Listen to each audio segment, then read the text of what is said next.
Hello and welcome everyone to Cafe. I'm Crystal Candy. And I'm Clarence Reynolds. It is great to be back with you to share all of the fun and exciting events happening this week.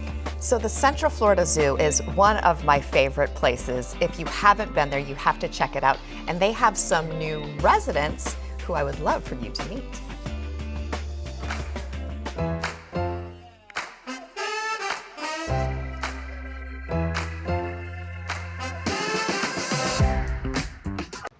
Here at the Central Florida Zoo, we are at the South American primate habitat, and there are a couple, that's 3 new residents in the exhibit that we're about to see come out behind us. They are squirrel monkeys who are joining the troop of spider monkeys that are here, and this is Chris Torge, who is the Director of Animal Operations.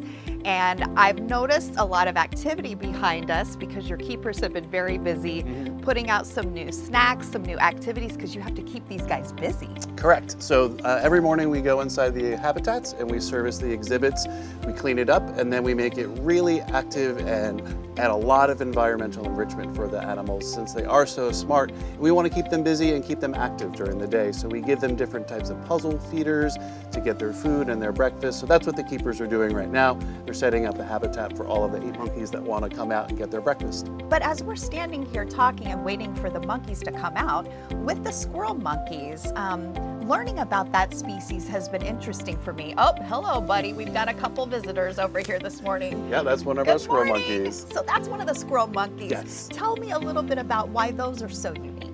So we acquired the squirrel monkeys because we wanted to add a new species of primate to the habitat, and there is a need for institutions that belong to the American Zoo and Aquarium Association to house bachelor troops of squirrel monkeys. And since we realized that we kind of had the space and the ability to do so, we partnered with several other zoos here in the United States, and we were able to bring these 3 boys in. So over here behind us, we're noticing these are the spider monkeys, yes? Yes, this is one of our juvenile spider monkeys that's about 2 years old. So yeah, so we have these bowling pins which look like toys to our guests, but this is part of our environmental enrichment program. So you can see that there's some food smeared on them, makes it a little bit more difficult.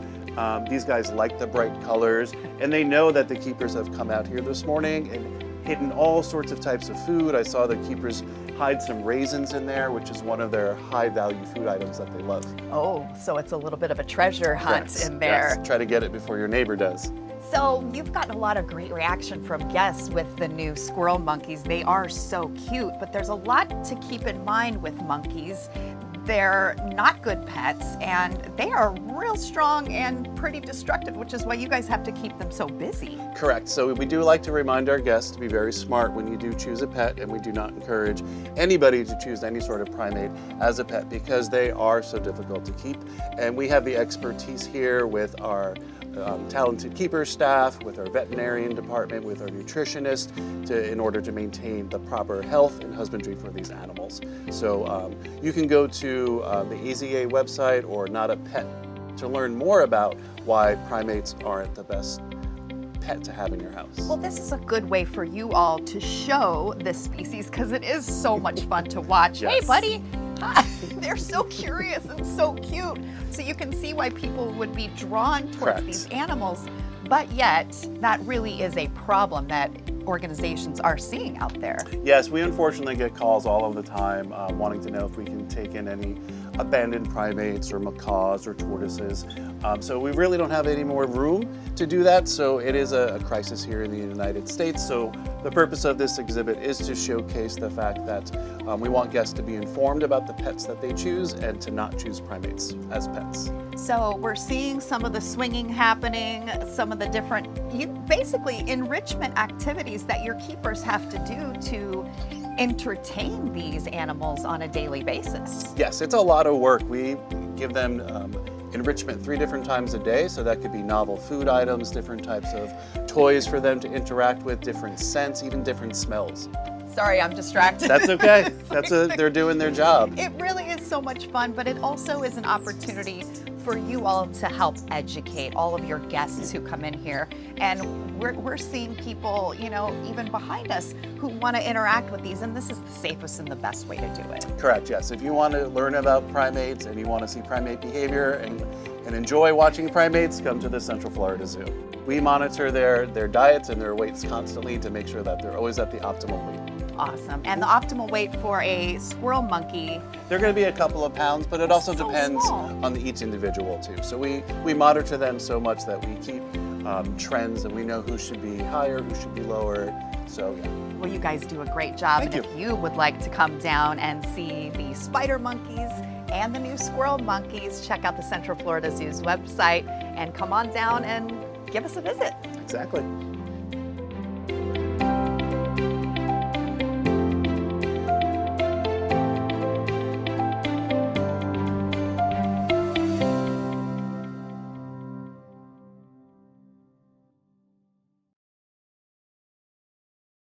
They always have a lot of really cool events there too. They've got things for different holidays, brews around the zoo. You can have a few beverages, listen to some live music. I got your attention tonight. I love it. But yeah, definitely check out the Central Florida Zoo. And the residents too. You want to And make the sure residents. that you see them. Yes, don't disturb the residents at Brews Around the Zoo. Right. Always a good time. Well, the Blue Bamboo Center for the Arts presents Music at the Casa, featuring the Bobby Coble Quartet on May 1st at 8 p.m. Bobby Coble is a guitarist whose diverse mastery of genres ranges from straight-ahead jazz and classical to heavy metal and blues. He is a professor of jazz guitar at Rollins College and UCF, where he is a member of the faculty band, the Jazz Professors. Love the name. The concert takes place at the Casa Feliz Historic Home Museum in Winter Park. For tickets, go to bluebambooartcenter.com. Heroes lost in the line of duty will be honored at the annual Law Enforcement Memorial at the Orange County Courthouse on Thursday, May 2nd at 7:30 p.m. The names of those lost are read and their memories are honored at the ceremony. And while this is a public event, we encourage you to watch the live coverage on Orange TV. Find out more at orangetvfl.net or at ocfl.net. Get ready to party at a fiesta-themed night market in downtown Avalon Park. It's all happening on May 2nd from 6 to 9 p.m. Indulge in the flavors of Mexico with authentic cuisine and tantalizing drinks while you groove to the beats of live music. There will be an array of vendors offering unique treasures and a special pre-Cinco de Mayo celebration for everyone to enjoy. The festivities take place in downtown Avalon Park. For tickets and more information, visit avalonparkorlando.com. Just south of Walt Disney World lies the town of Celebration, Florida, a place built straight from Walt Disney's imagination. And on May 3rd, the Orange County Regional History Center presents a lunch and learn celebrating celebration, history and perspectives. Griffin Binkowski, a lifelong Celebration resident and History Center educator, will present an exploration of Celebration's creation and unique history, accompanied by first-hand accounts about growing up there. The program starts at noon. Check out thehistorycenter.org for more information.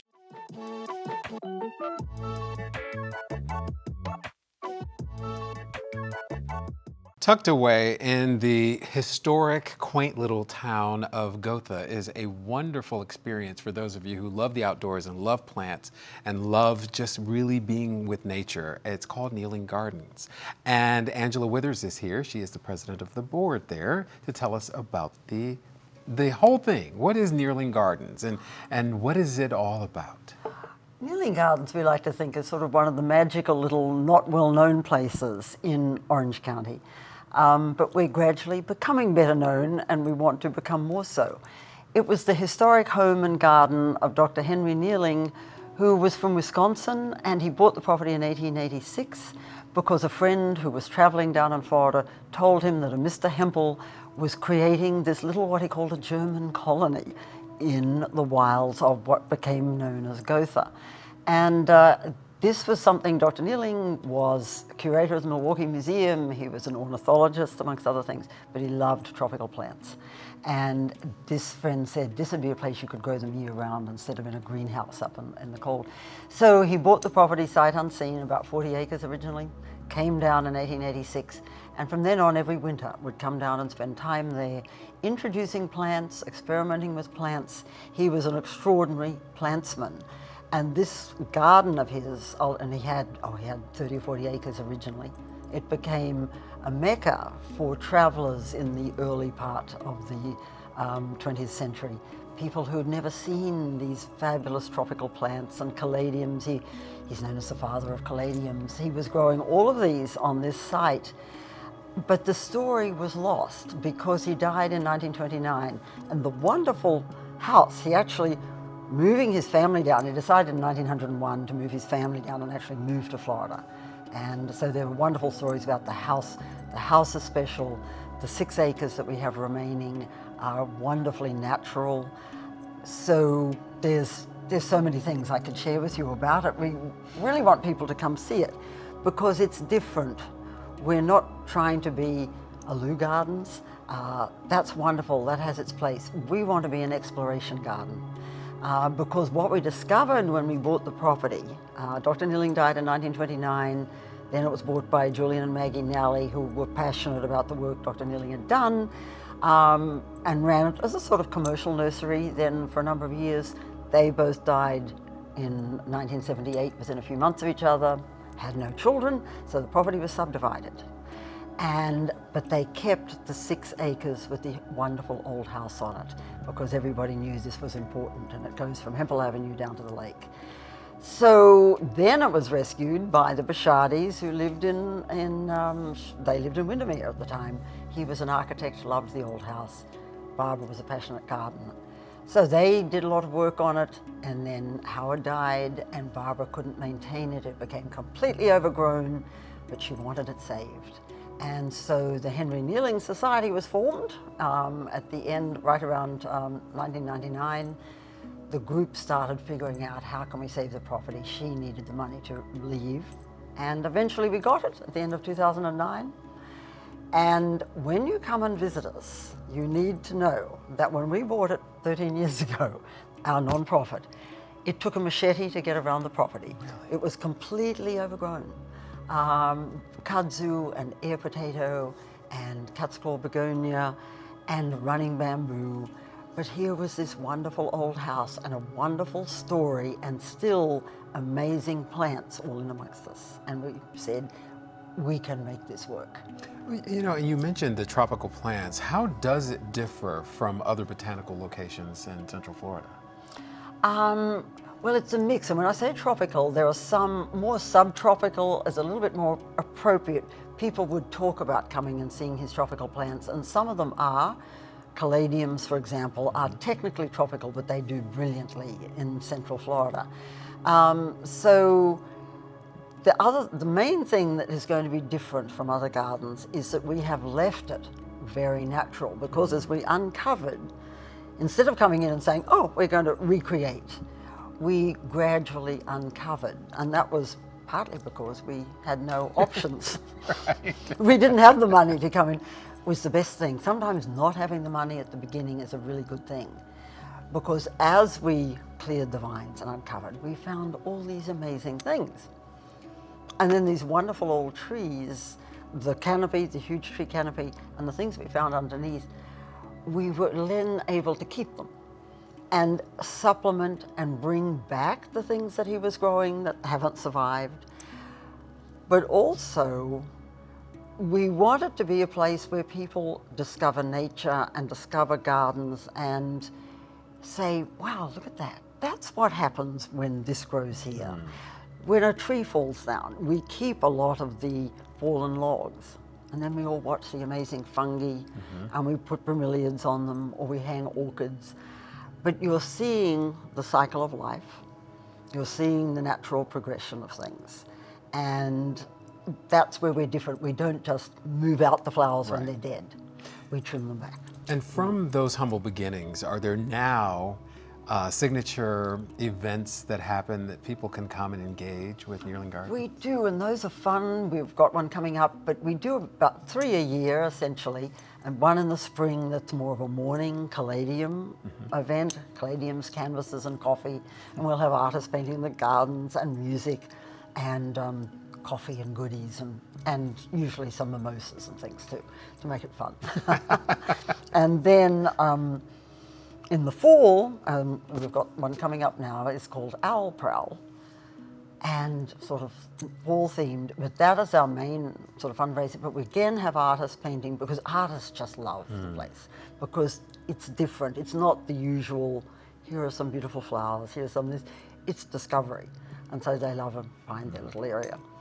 So we again have live music. We have wine. It's an art and wine wander, and you can wander through the gardens. And we also have owls because the Avian Reconditioning Centre bring us some of their rehabilitated owls, and our own owls, who we have lots of them. They get a little bit territorial and they'll hang out and go, So we have to put the visiting owls under a canopy so that they don't feel too threatened by the owls, But it's a delightful event, and you can chat to the artists and sample beer and nibbles and taste the food. So that's fun. Holiday event in December is our community event, and that is a Saturday right before the holidays, and we have nature-themed vendors. We have activities for the children. The wonderful old house is all decorated. And we usually have Santa, and an elf usually helps him on the front porch, and families can come and have their photographs taken. Very nice. Well, Angela, thank you so much. And if you haven't been to Neerling Gardens, it is in Gotha, and it is a wonderful experience for people who love nature, who love plants, and who really love the outdoors, and want something that's really unique in Central Florida. So thank you so much for sharing that with us. Well, thank you. It has been a pleasure, Clarence. We appreciate it. We welcome everyone. Just go to our website first, because we're not open all the time because we don't have enough staffing yet. It's just we volunteers mostly. Great. So check out the website first. first. Thank you. There we go. All right. Thank you. Celebrate Central Florida's vibrant Asian American community through an exploration of traditional dance with performances that celebrate Chinese, Vietnamese, and Indian dance. The program will be led by Dr. Lanlin Kwong, who will explore the rich history and importance of performance art within the Asian diaspora. It will be a day filled with music, dance, and hands-on activities for all ages. The celebration takes place at the Orange County Regional History Center on May 4th from 10 a.m. to 3 p.m.